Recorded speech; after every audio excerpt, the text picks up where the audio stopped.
دغه راز دوی پوښتنه کوي که یوه پاکه ښځه پر لمانځه ودرېږي یا روژه وي، د لمانځه په مابینځ کښې یا د روژې په مابینځ کې حیض یا نفاس ورته پېښ شي، په دغه لمانځه او دغه روژه به څه کوي؟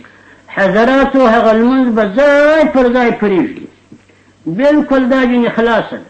آینده بیا نه قضا د دغه لمانځه پر دې شته او د هغې ادا ورته حرامه ده. که یو ملت دا نور انتظار کوي په دغه لمانځه کې غاړې بندېږي، دغه لمونځ ورته حرام دی حرام دی حرام دی، حتما به یې پرېږدي. او د روژې په ورځ کې چې دا عذر و دغه زنانې ته پېښ شي، که څه هم مازدیګر وي، یو دم به دا یو مالګه یو شی څکي یا ګوله ډوډۍ دې وخوري چې هغه اطلاق د روژه مات باندې کېږي، روژه نیول ورته حرام.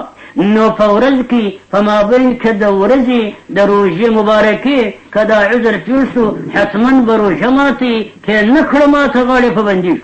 او که پر لمانځه ولاړه وه او دا عذر ورته پېښ شو، لمونځ به پرېږدي، که نه پرې شو غاړې په بندېږي.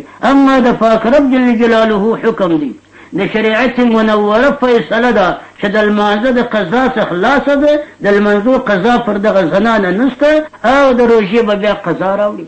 د هغه رنګه په ورځ کې بیا پاکه شوه د روژې، نیمه ورځ هغه مرض و، آخر هغه وینې ختمې شوې، قطع شوې، ودرېدې، تاریخ یې پوره شو، بیا به تر ماښامه شی نه خوري. قسم د هغه روژه نه ده چې نه ده، اما دا امساک بولي، دا د دې ورځې تعظیم دی، د دې ورځې احترام دی. لکه مسافر چې کور ته راشي بیا دې شی نه خوري تر ماښامه، دغه معذوره زنانه د هغه عذره پاکه شوه، بیا دې تر ماښامه امساک وکړي، خوله دې بنده کړي. مسأله همدغه ده. والسلام.